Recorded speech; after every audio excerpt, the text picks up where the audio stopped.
Hey guys, it's Kaz here, and today I'm doing the medication book tag. This is created by R. Jensen. Definitely go and check out their channel. It'll be linked down below. Go and check it out. All that good stuff. But first, this happened. I now have purple hair. Don't get me wrong, I loved having blue hair, but it turns out like 80 to 90% of the clothing I own is either blue or grey. So I was just out here looking like a frost hobbit every day, so I thought I should probably not go blue again. As much as I love blue, I've gone purple now. So that's fun. So, just going to preface this. It's called the medication tag. It's all about different medications, and I don't know anything about medication. I've never been on medication. I literally don't know what any of these are. So, you know, just throwing that information out there. I don't know what I'm talking about, but I'm doing the tag. It's fine. So if I somehow say these wrong, allow it. So question 1 is LEXAPRO. And it's really weird because the way R's written this, it's like first person. So me saying this made my depression worse, obviously it didn't make my depression worse because it's not me that had the thing. But anyway, the question for this one is, name a book with a depressing ending or a book that made you cry. This is my specialty. I cry at a lot of books. I like depressing shit.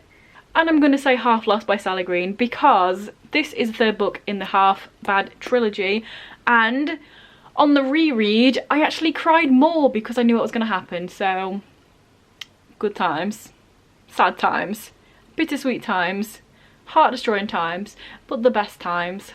Question 2 is ZOLOFT, and apparently this worked for R but then eventually stopped. That's the way I'm going to say it now instead of in first person. But the question for this is, name a book you fell out of love with. And this, honestly, is super hard for me because I don't think I have fallen out of love with any book. There's no book that I've loved and then don't anymore. So I'm just going to kind of half, not cheat, but I'm just going to say Jacqueline Wilson books. If I reread them, I probably won't enjoy them as much as I did when I was like 8. So that kind of works in a way. Childhood books. Probably don't love them as much now as I did then. The next question I think is VIIBRYD. Correct me if I'm wrong. I don't know. The questions will be linked down there so you can read what it says. There's 2 eyes. There's a VIIBRYD. I think so. And apparently I got a free trial of this, but then it wasn't covered by insurance. Oh, that's unfortunate being American. The NHS exists here, so all prescriptions are the same price. Just saying. But anyway, the question for this is, name the most expensive book you own. And I do believe it is Storm Clouds by Jeff Soto. This is an art book. I think there were 2,000 of these made, so it was a limited edition. And you know I'm a cheap ass, so there's not proper books that I own that are going to be really expensive. But this one was pretty expensive. Can't remember the exact price, but you know, limited edition art book type things cost money, so that's my answer for this one. Fun fact, I found out Jeff Soto, who he was as an artist, as a person, because he did the artwork for the album Say Hello to Sunshine by Finch. That's how I found out who he was. I looked in the old album booklet, I saw artist Jeff Soto, I thought I'm going to check him out because I really like this cover. Just a fun fact for you there. Check out Say Hello to Sunshine, great album. The next one is, I think, WELLBUTRIN. Is this question 4? I think so. And this is, let's have a look. This apparently made R's anxiety worse, so bad jam. Name a book that kept you on the edge of your seat. So for this one, I've decided to go for a book that's right in this crevice here, and I can't get it. I'm gonna have to move all this just to get this, so that's fun.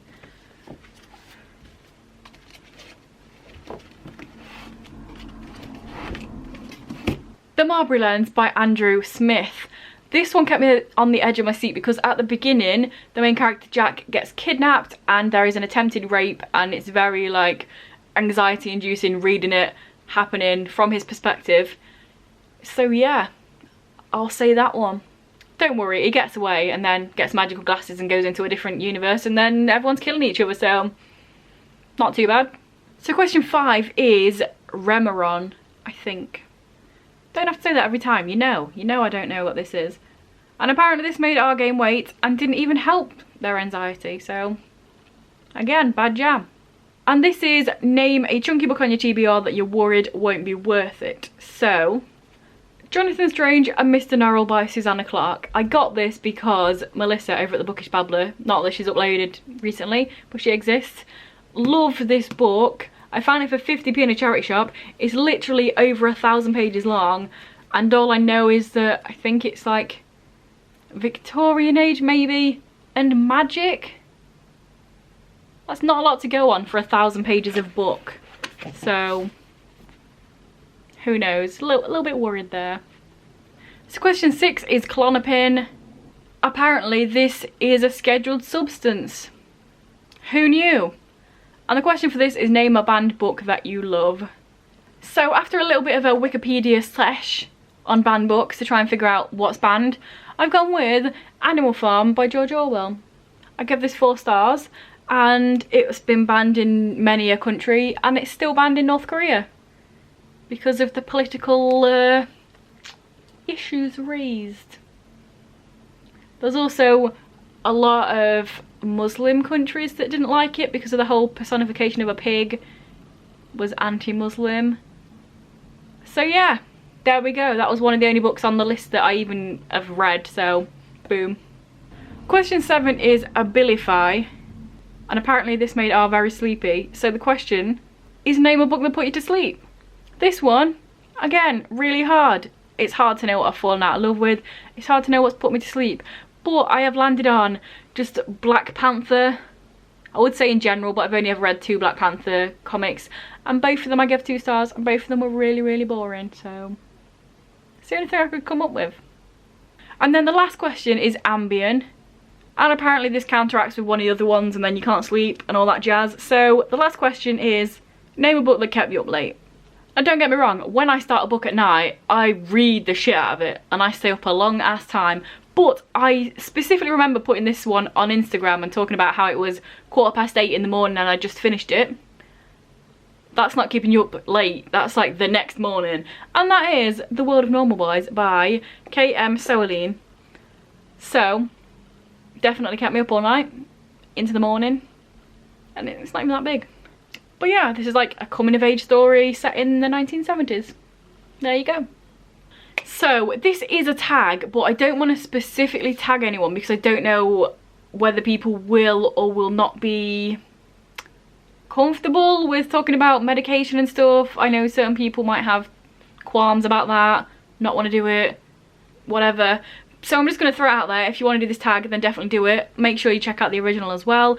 And then R can actually explain in their words what all these things mean and what they did to them specifically, how they affected them. So yeah, all that. Do the tag if you want to do the tag, if it sounds like something you are interested in. So let me know down below any of your answers to these questions. Boom, do you like my new purple hair? Don't look like a frost hobbit anymore? Or do I?